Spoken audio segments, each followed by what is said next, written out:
Good afternoon. Um, Today, our webinar is on how to maintain your food garden, and it is encompassing all other eight episodes that we talked about in the previous weeks. And this is sort of a summary of how we can maintain our gardens and how we can grow our vegetables, crops in harmony with nature. So what we try to do most cases when we are on the land is to observe.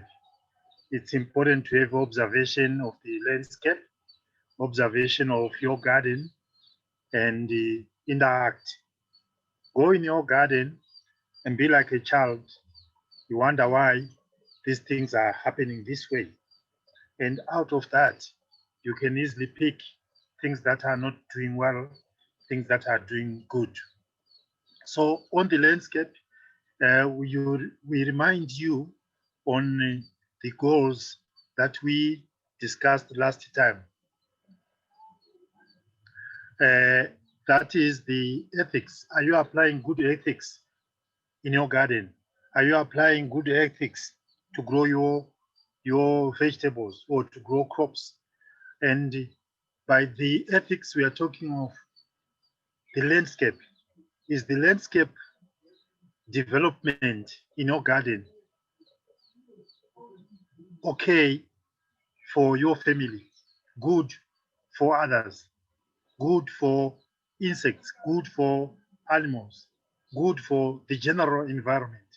Are you happy with what you see in your garden? Is there diversity in the garden? If it's diversity, are there lots of edible plants? If so, then it is what you want to see in the garden, and it is about providing the food you require for the family. Is the quality of life you wish to see happening? Are you developing something that has support to the people, something that is about caring of the people? Is it something that is not polluting the people, water, people, food? Is it something that is in harmony with other people around you, the friends? What means of production are you applying? Means of production, we talked about compost, we talked about mulch, we talked about good watering. All those elements, they need to be considered in maintaining your garden. What is making you happy in your garden? And what are you not happy about in the garden?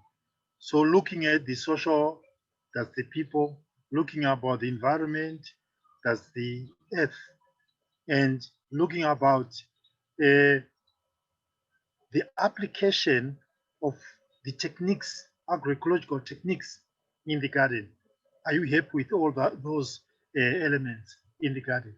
And once you are happy with that, it means you are living your ethics. You are living in support of your ethics, environmental ethics, people ethics, and the production process of the land. No destruction, no pollution. So this is what is important on the observation. When we maintain our gardens, we also look at plant health. On plant health, do you see diversity in your garden? Is soil dark with lots of twigs, earthworms? What kind of insects are found in your garden? Are there pests or predators in your garden? Do you know what predators are? And if you know what predators are they doing their job in the garden? Are plants looking deformed, weak, changing colors? And if they are changing colors, and they are weak, what is making them weak? So you record all those things that you find in the garden that are not good, and then look at the preventative measures or preventative strategies. These are, you encourage predators to come in your garden, like creating a small hedge rows of different species. Chameleons, lizards, they come hibernate there. Eventually, when you are at home, they are busy controlling insects, pests in the garden. Just piling stones in your garden. A heap of stones also encourage lizards and frogs to hide. You can have a small pond in the garden that encourages frogs to come and stay there. And the frogs, they eat insects in there. In the pond, you can put the guppy fish or tilapia fish, which can control the flies or the mosquitoes in the water. And then the system itself will start to work and support itself without much interference from us. Check if in your garden, you are not practicing monoculture. If you see one type of crop, it means you haven't started agroecological principles. So you need to see different kind of plants mixed in the garden. The strong smelling plants for repelling insects or pests that come in the garden, mix with flowers, the flowers which can be predators, which can be uh, attract predators. It can attract predators to come in the garden, and then these flowers, uh, these predators, they eat some insects, some pests in the garden. The flowers generally also provide beauty of your garden. So also, you need to practice crop rotation. Are you practicing crop rotation? And make natural sprays, teas, and fermentations to spray on specific pests.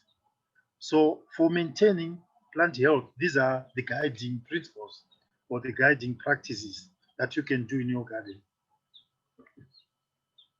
Identify volunteer plants. For example, you see on the photo there, the picture below, it's good vegetables here, maize and other beans. But on the edge here, you see there is blackjack. So it's a voluntary plant. Although it's food, but it's a voluntary plant. One can remove it. Just pulling it out, it's easy to do that. So the voluntary plants, check if it's edible or not. And take pictures and record the plant name and share with others. Because if you do not know the plant, the other people might know it. So it's important to share. I have this plant in my garden. What is it? Is it edible? Is it good for liquid manure? Is it good for improving soil? What is it? So when you learn about it, then you know where to place it. Place it at the right place.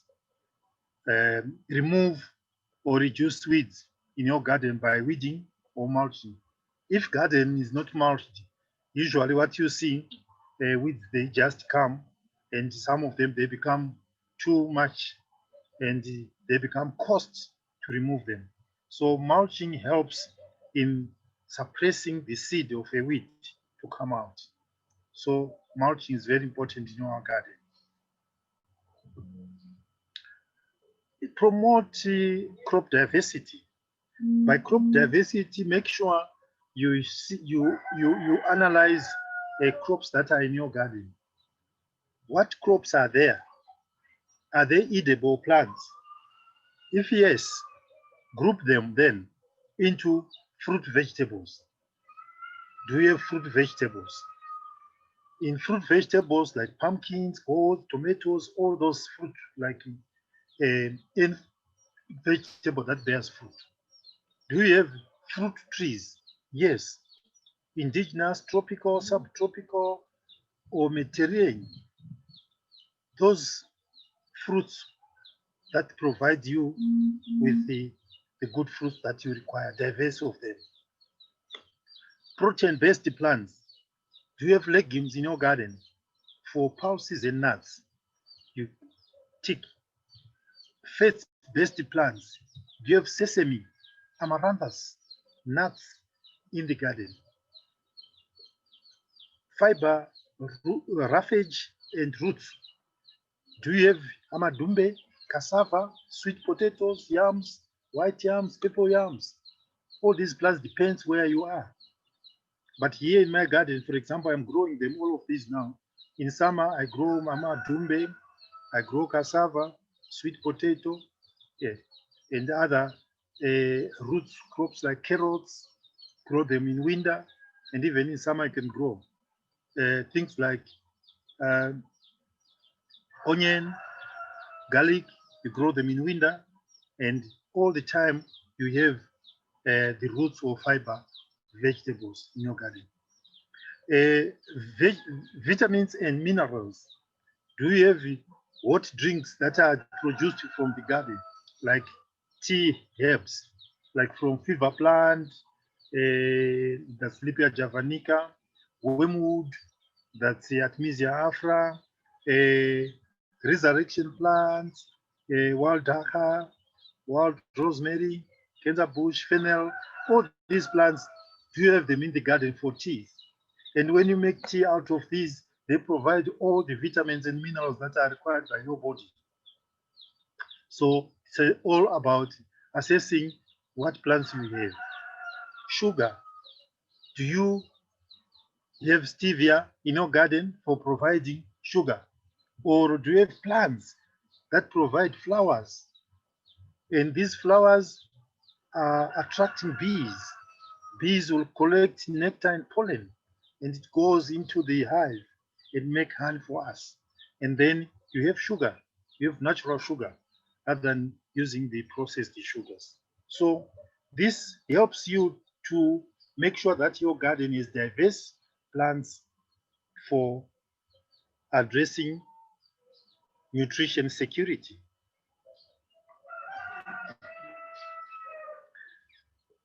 Maintenance of your garden, diversity, crop diversity continue. Do you practice polyculture? Do you promote polyculture and crop rotation in your garden? Polyculture is all about diverse, different kind of plants like the previous slide. Like to our right, this gentleman, Mr. Joel Mashangu in Limpopo, his garden is different kinds of vegetables, but in a small piece, so this is a backyard garden. He has over 12 to 20 varieties of vegetables. And how he does it is put small beds or lines of different vegetables. The quantities are determined by the number of people in the family and what you like most. If you like spinach most, you have a longer, wider bed or larger bed compared to other vegetable beds. If you are growing parsley, you don't need a lot of it. You grow a smaller, shorter bed or in a container. But you are trying to address the diversity that you require for the family. Practice crop rotation in this way. Heavy feeders, leaf or fruit is grown in a piece of land or in a vegetable bed. After that, you plant root or tubers, which is light feeders, root and tubers. And after that, you plant the culinary herbs, the different herbs that you can plant in an area like parsley, so I mentioned like garlic. So you plant it after the roots, after the tubers and the roots. Heavy givers, you are talking of legumes. So legumes comes after the herbaceous or heavy feeders so that they replace the nutrients that are mined by heavy feeders. Heavy feeders like spinach, tomatoes, they are heavy feeders. They take a lot from the soil, even cabbages. So after that, you bring the legumes. Or after the legume, you bring the heavy feeder so that they actually use the nutrients that are released, that are left by the legume plants. The garden should have colors promote colors, flowers, leaves, even the fruit that are produced in there. If they develop this color, it also means your plate, food plate, it has some colors. Colors, it all determines that you are eating nutritional food, nutritional food. And nutritional food, it all has to come from the garden. So about crop diversity, again, continue. You need to have a planting calendar. When do you plant this crop? When do you plant this other crop? When do you plant this other crop? So here I have a simple table where you have season, summer, and autumn. Because usually, if you just say summer, there are crops that you can, autumn plants that you can plant in late summer. And there are crops that also can be planted in late autumn for winter. Because if you wait for winter crop to plant it exactly in winter, you might not manage to harvest because it might be suppressed by the frost or by the winter. So it is important to plant it a little bit earlier, like winter crops. We know our winter starts in May, but you can plant winter crops starting in March. So when it comes May, June, July, your crop is well established and resist against the frost and can continuously produce it. But if you plant it in May, it might have a challenge of even starting up or growing to start to grow because the winter will be suppressing it and it's still young, it's not yet established. So this calendar will give you a guideline of when to plant certain crops and how to manage them. So you can see the right column, so diverse of crops, diverse of plants. So if you have 5 crops, 10 crops in your garden, what's wrong? Something's wrong. And it's you who has a problem of misunderstanding what you want, how you can create diversity in your garden. So it is clear here that there's so much option of growing diverse crops in your garden at the right time, at the right place. Water management in your garden as a means of maintenance. In winter, water plants in the morning. Why water plants in the morning in winter? Because if you water them in the evening, then the water, the cold or the frost accumulates in the water that you put during the night, during the evening. And then plants can be affected more. They can be attacked by frost easily because you have applied water and then continuous cold in the evening can kill the plants. But if you water in the morning, during the day there is heat, which helps the plants or the soil with warmth so that the plant can resist against the frost. In summer, water plants in afternoon or in the evening. This also helps in the cooling of the soil at night. And if you water in the morning, because of scorching sun, the water can evaporate and then plants can be affected. Water can evaporate easily, or then the plant is affected and that doesn't grow very well. Sink water and avoid waterlogging. This is linking to the mulching, to the ground cover, which I will explain later. But make sure that water goes in the ground. Or create pit beds, the pit bed that I have mentioned earlier in the previous webinars, that you have pit beds or trench beds in your garden so that when you receive rain, the water is trapped, it goes into the pit bed. Then the water is forced to infiltrate in the ground. So that's sinking water. Use grey water, but make sure it's treated. The grey water is treated before you apply it on the vegetables because it can carry some pathogens which can kill your plants or which can spread diseases in your garden. Do not allow water to run on the surface. In your garden, never allow water to run on the surface. It is stealing your topsoil. it is taking your topsoil without permission. So it has to come in the garden and force it into the garden, into the soil, so that it supports the underground water, it supports the rivers and the boreholes. Cover the ground with mulch or green manure cover crops. Always your garden should be covered. Cover in the pathways, cover in the vegetable beds. Make sure all this is covered, the garden is covered. And receive rain, it goes in the ground. Scorching sun, it cannot heat, it cannot take or evaporate the water from the soil because or under the mulch. Microorganism will multiply. Microbes will multiply. Water is maintained and the crops, they grow happily. So once we take this serious, we can make our crops grow happily. And happy crops, they provide happy nutrients to your body. And that builds the immune for our bodies.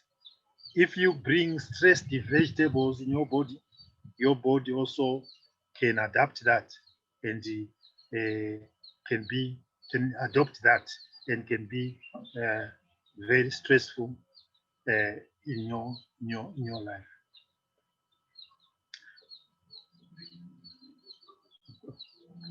It is important that we are managing soils and conserve soil. Cover the ground. You can see in this maintenance, you can see that, or by now, you know that water and soil, they are sisters. Water and soil, they are sisters.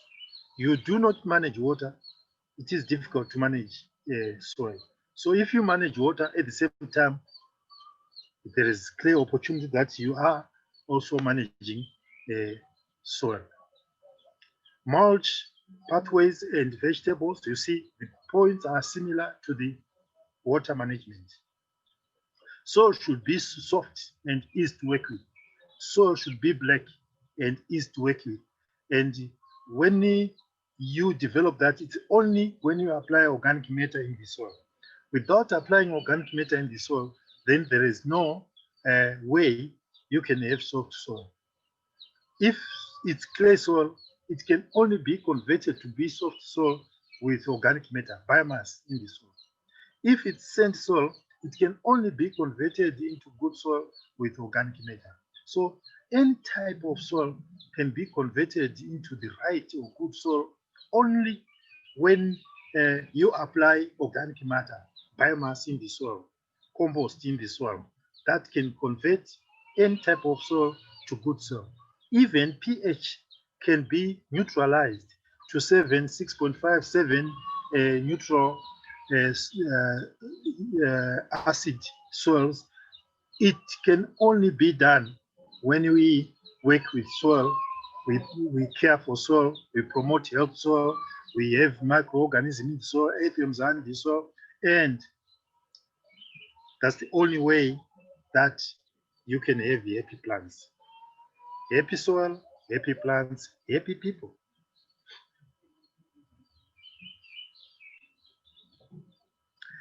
If soil is hard, loosen or aerate the soil with a fork. Yes, you can use a fork, but for my garden, I know I only use mulching. I use mulching. And even compost, sometimes I don't add. I continuously use mulching. And if I use green matter, I just bury them under the mulch, and then it helps to activate and improve the soil. Do not tend the soil. Soil, if you tend the soil, you are exposing microorganisms on the surface. And once the microorganisms are no more in the soil, you have poor soil, plants cannot grow. Do not sprinkle animal manure or apply animal manure on the soil surface. For example, many people, they might not understand or they do not understand the difference between manure and compost.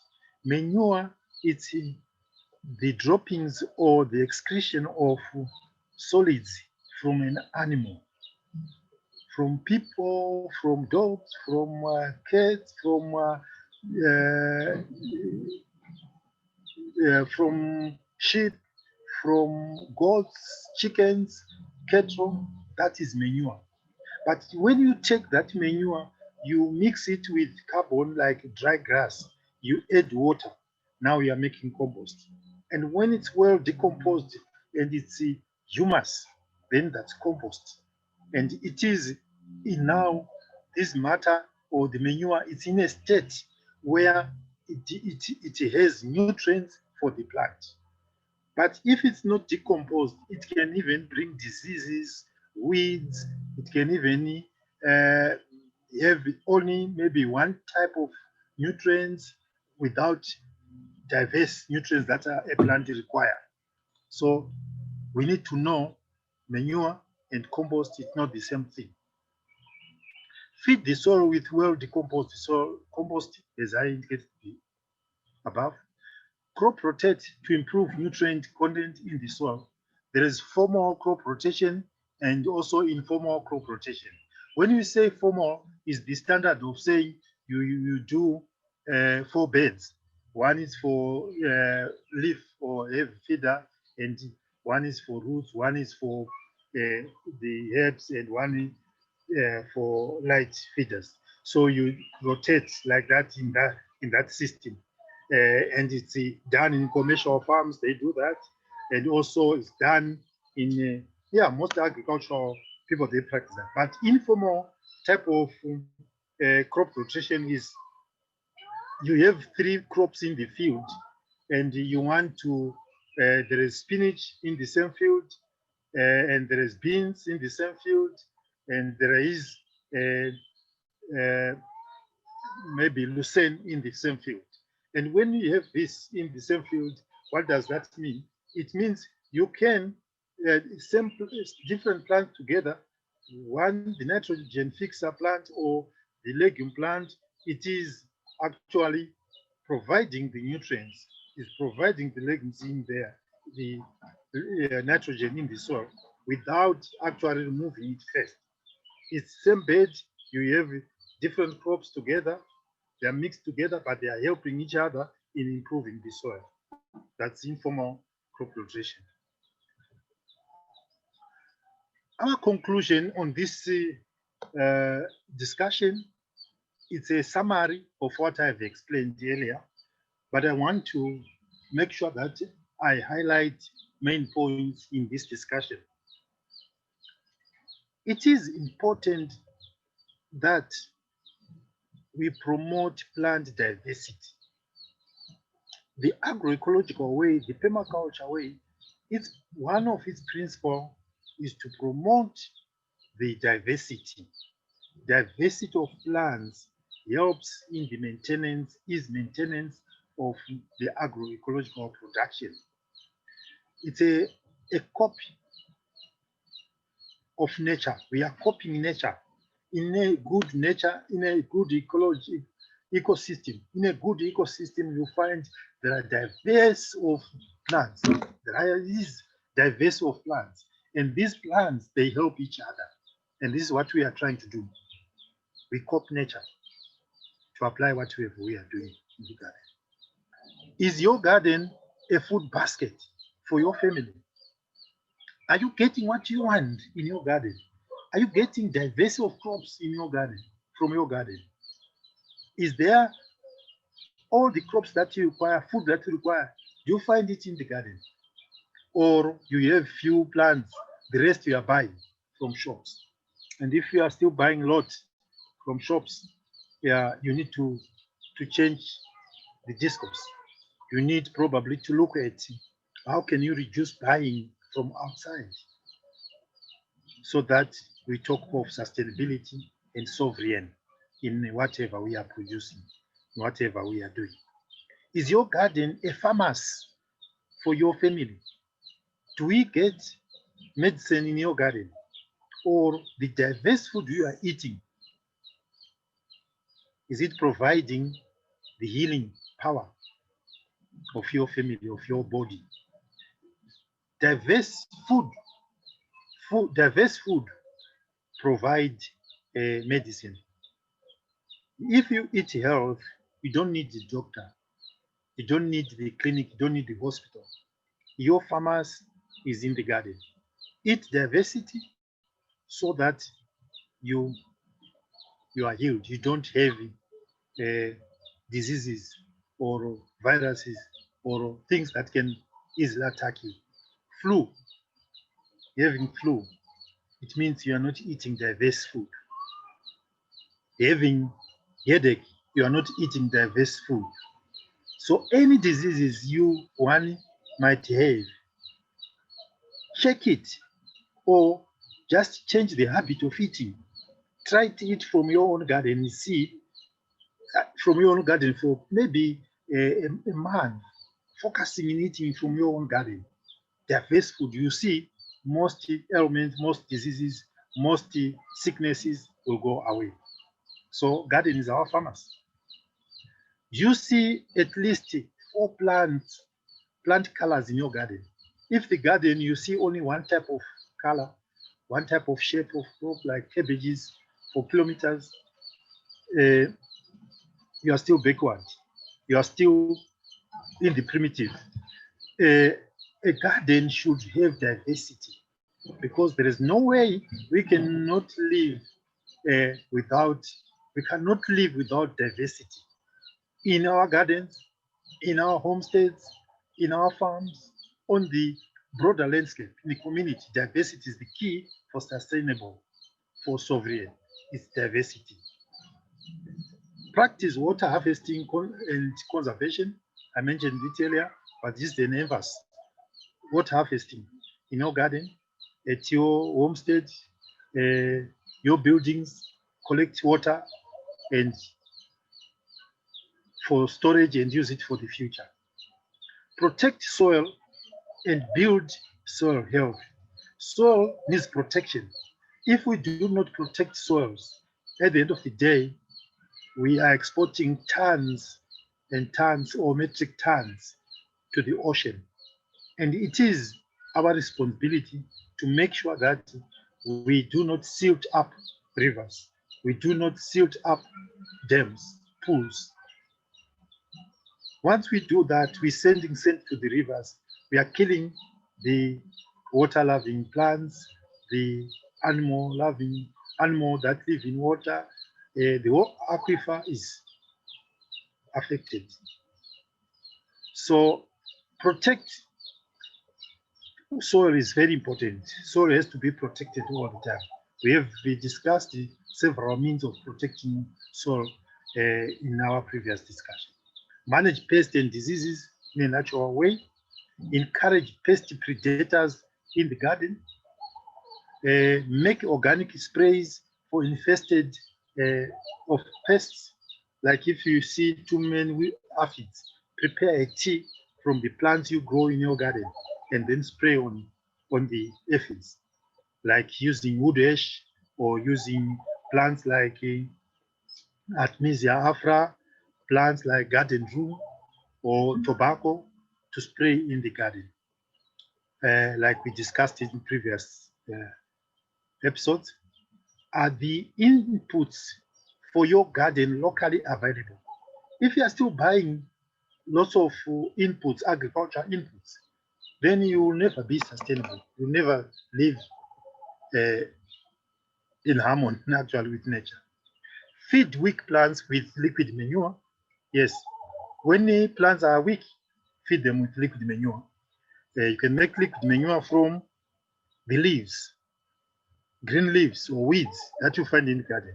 Or you can ferment animal manure, then it becomes liquid manure, which you can use to spray on plants. Then they have nutrients that makes a plant grow fast. Or some of them you don't need to spray, you can pour at the bottom of the plant on the ground, and then you water. As you water, water goes down into the soil through the roots, and then the roots will select the nutrients that they require, and then the plant starts to grow happily.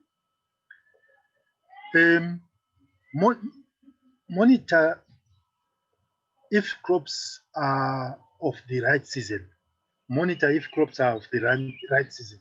For example, many people, they found certain crops are not growing well because they have planted this plant or these crops in a wrong season. So plants should be planted in a right season. When you plant in a right season, it is important that you know the duration or the time it takes to mature. So if you plant maize in summer, you know February is still summer or January is still summer. Sometimes if you plant in January, and like in Gauteng, some maize can take 4 months or 5 months. So it will reach May. And then in May, April, May is too cold, and then the maize cannot produce nice crop. So it is good to know the species you want to grow and grow them at the right time. Develop a succession plan of your garden.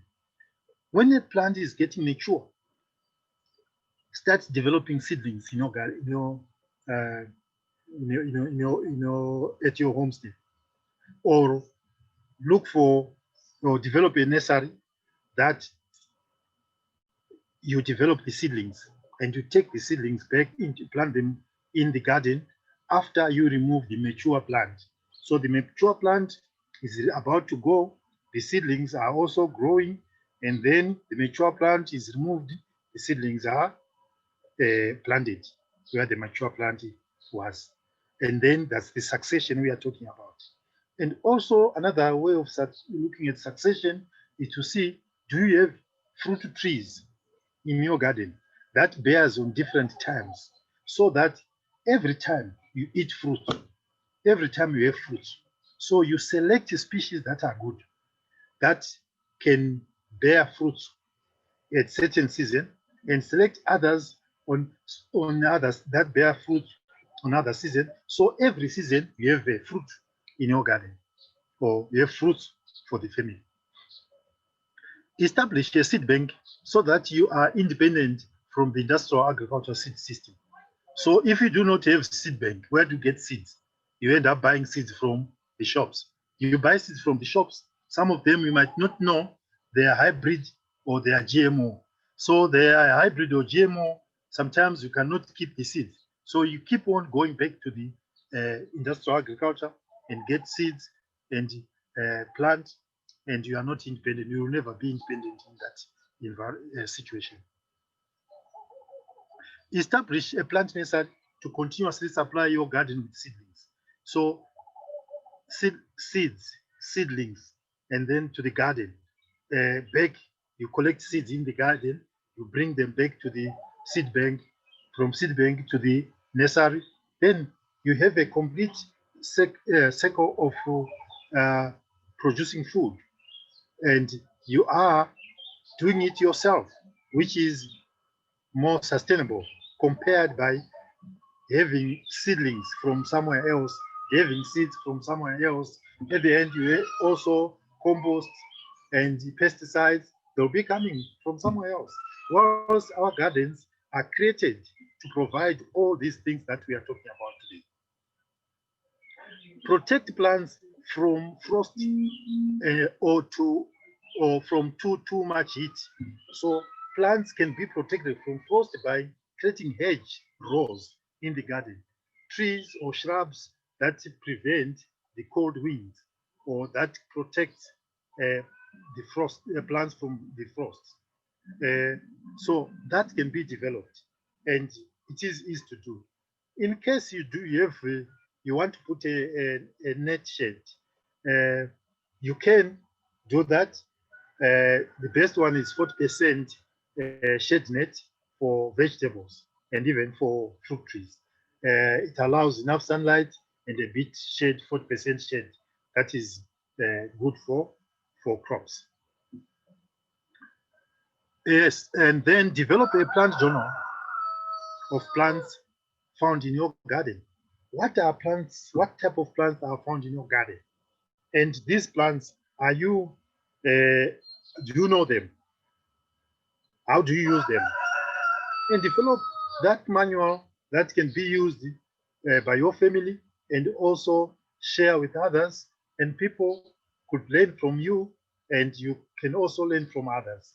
And if we start doing that, you will know you own these seedlings, these plants, these flowers. You own everything that grows in your garden, and it's recorded at the right time, recorded and shared with others. And the last point will be, let's look at how we market the food we produce in our small garden. Who is the first consumer? Who is the first person to use these vegetables? It's your family, one. So are you growing vegetables that are required by your family? The second level is your neighbors. Are your neighbors buying from you? Are you growing the vegetables that they need? And then you look at probably the whole township or the district, or we need to feed locally first. Like in urban areas, most of us live in urban areas. Why do we get food from rural areas to urban areas? Urban design should be changed, should be challenged in a way that they should start design systems that produce enough food for the urban. We have so much open space in urban areas. How do we make use of these open areas? How do we grow food in rooftops? How do we grow food in balconies? How can we grow food on the street side of the roads, so that urban areas are producing their own food?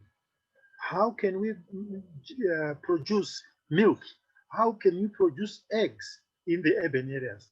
It's all about proper design that addresses the needs of the people, especially the needs in terms of food. The right food that is required by the family or the community or the city should be produced locally. I thank you.